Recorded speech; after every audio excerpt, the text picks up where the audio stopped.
반갑습니다. 조교입니다. 오늘은 유창훈 부장판사에 대해서 말씀을 드려보겠습니다. 오늘 논평은 유창훈 부장판사가 어떤 분인가 하는 것에 대해서 논평을 드리겠습니다. 유창훈 부장판사는 증거인멸을 가장 중시해온 영장발부판사라고 보시면 되겠습니다.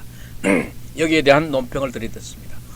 오는 26일, 그러니까 내일입니다. 내일 이재명 대표에 대해서 영장실 취지심사를 하게 되는데 유창훈 부장판사가 담임판사가 될 것 같습니다. 유창훈 부장판사가 이재명에 대한 영장을 기각하느냐 발부하느냐에 따라 가지고 이 지금 한국 정치 지형도가 바뀌고 이재명의 운명은 물론이지만은 거기에 따라 가지고 부가적으로 그 주변들의 요동이 크게 칠 것으로 보이고 있습니다. 그래서 지금 유창훈 판사의 성향에 대해서 분석하는 글과 방송, 신문, 기사들이 넘쳐나고 있습니다. 권순일 전 대법관과 고등학교, 대학교 선후배 관계다 이렇게 알려져 있고 거기에 대해서 상당히 권순일에 대한 영향이 클 게 아니냐 이런 얘기들을 또 많이 하고 있습니다.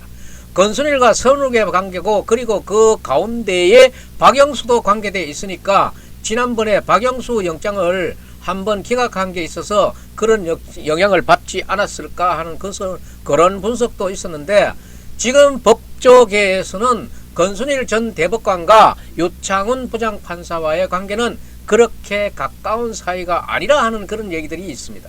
그러니까 이 사람들은 14년이라는 연차가 있습니다. 14년이라는 나이차가 있는데 거기에다가 같이 업무의 관련성도 거의 없을 뿐더러 함께 대법원에 근무하기는 했지만은 그 같이 근무했는 기간이 4개월에서 한 6개월 정도 그 짧은 기간이었고 무엇보다도 이 두 사람 사이에는 그렇게 친밀도가 없었다는 겁니다.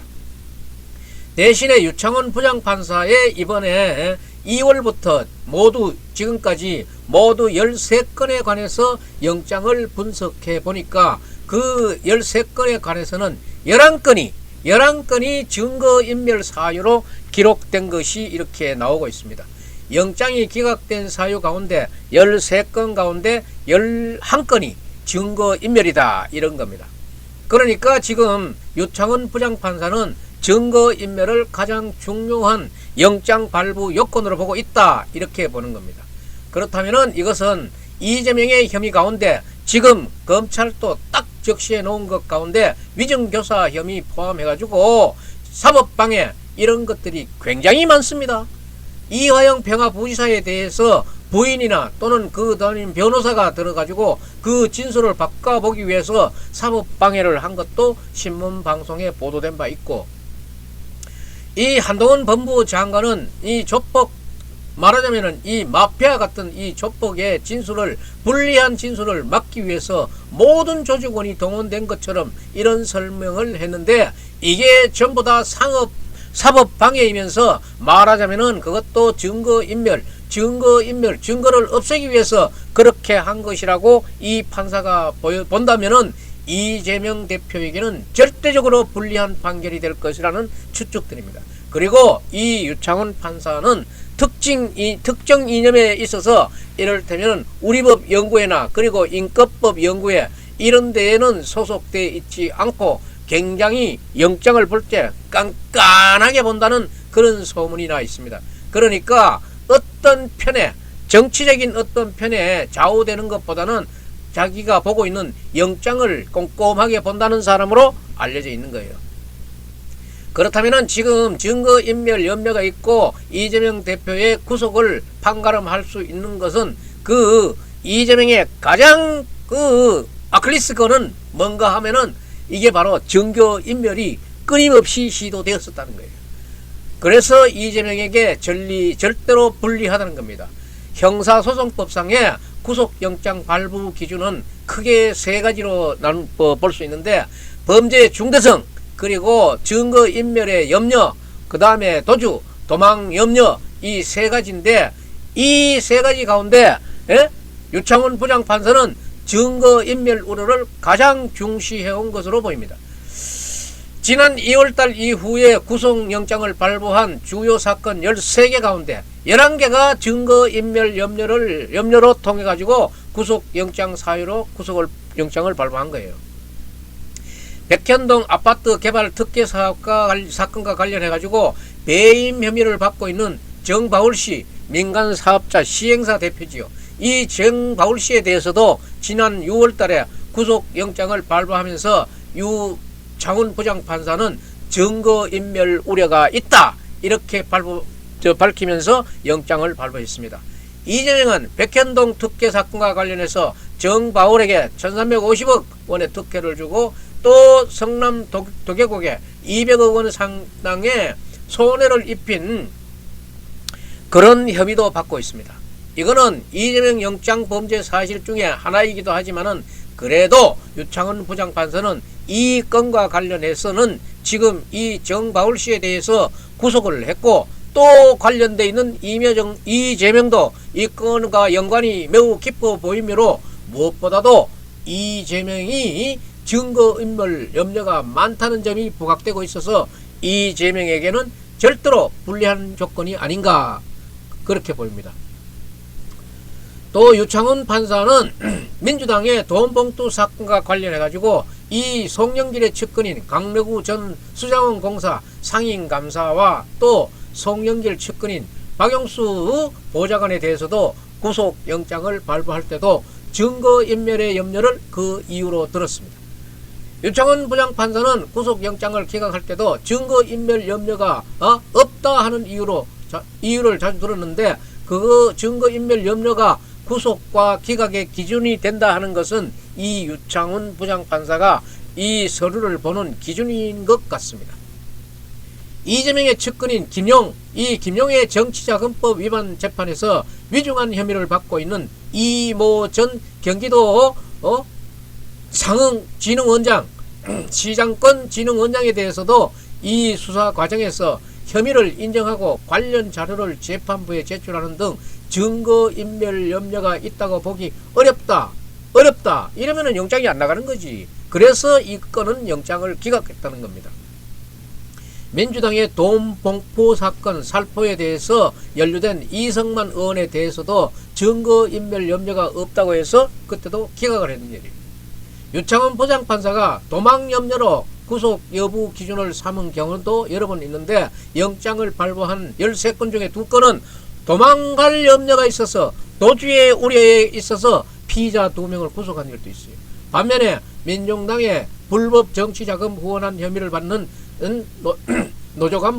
노조간부는 또 뇌물 혐의로 구속영장이 청구됐던 국세청의 간부에 대해서는 증거인멸 내지 도망의 염려가 있다고 보기 어렵다 해가지고 구속영장을 기각한 바도 있습니다.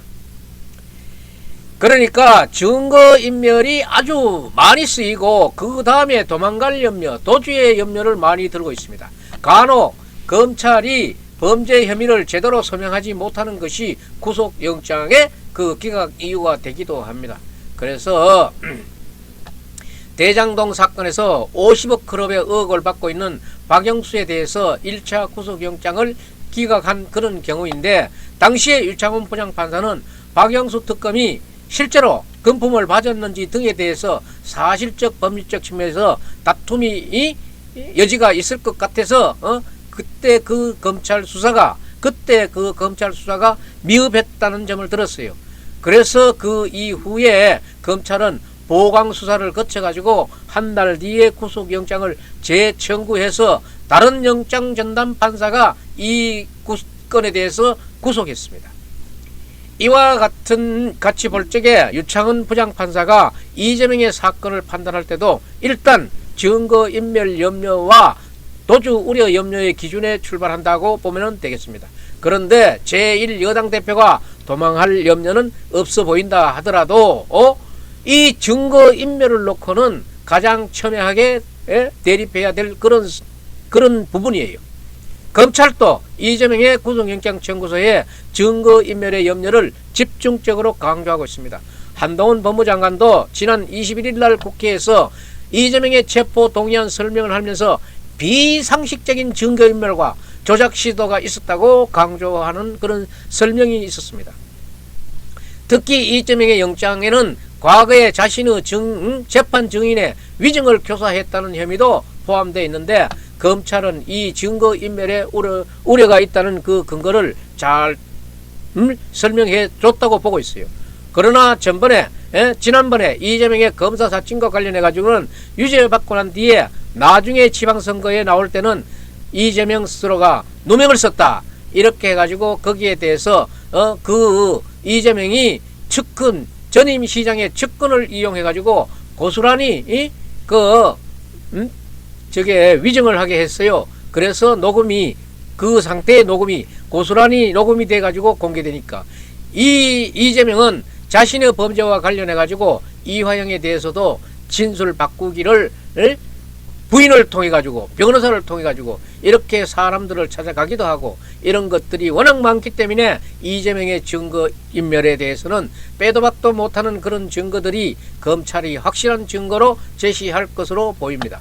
그래서 법원 안팎에서는 유창훈 부장판사가 대장동 오시덕 클럽 1억을 받고 있는 건순일 전 대법관과의 고등학교 대학 후배라는 점을 언급했지만은 대법관과의 재임 기간과 그리고 부장판사 대법원의 재임 연구기간이 5, 6개월 정도밖에 겹치지 않고 나이 차이가 14살이나 차이가 나면서도 사실 그 주변에서는 친분 관계가 그렇게 두터운 관계는 아니다 이렇게 얘기하고 있는 거예요.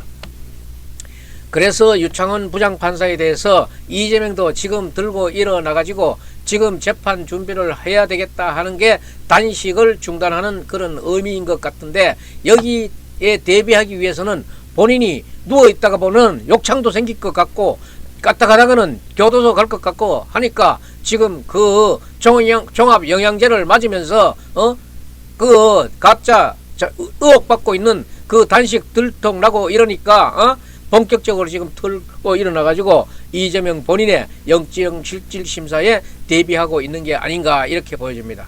이제 26일이면은 이재명의 운명이 달라지게 됩니다. 이승의 운명과 저승의 운명으로 갈릴 수 있는 그런 겁니다. 그런데 26일 날 이재명 당대표가 앰뷸런스에 실려갈지 걸어갈지는 모르겠으나 아마도 당당하게 걸어갈 수도 있다고 봅니다. 지금 여기 하나 둘씩 다 들통이 나버리고 주사가 또 그것도 들통이 나버리고 이재명은 이제 더 이상 이래나 저래나 버틸 것도 없고 뭐 이제는 큰일 날 일 본인이 생각했을 때는 별로 큰일 날 일도 없다고 생각하고 있을 거예요. 그래서 이 당면하고 있는 영장 실질 심사에 매진하는 것이 이재명이 할 수 있는 일이라고 보고 있습니다. 이 유창훈 부장판사가 갖고 있는 일련의 그런 자료들이라든가 검찰이 갖고 있는 이 자료들을 보면은 이재명의 혐의는 드러날 것입니다. 드러나고 유창훈 부장판사를 함부로 오해하는 그런 글들이나 방송들은 자제해야 될 것입니다. 이 부장판사도 자기의 장래가 있고 자기의 미래가 있는데 이 드러난 범죄 대국민적으로 분노하고 있는 이런 문제에 대해서 깨끗하게 밝히는 그런 기회를 만들어 주겠지 이런 사람들을 옹호하고 그러지는 않을 겁니다. 누가 하나가 억울한 일이 생겨서는 되지 않으니까 공명정대하게 정의롭게 밝혀질 수 있는 그런 기회가 되기를 유창훈 부장판사에게 바라는 거예요. 예, 오늘 조교논평 여기서 마치겠습니다. 시청자 여러분, 아직까지도 제 조교 방송에 구독자가 아니신 분은 구독 버튼 좀 눌러주고 나가십시오. 예, 감사합니다.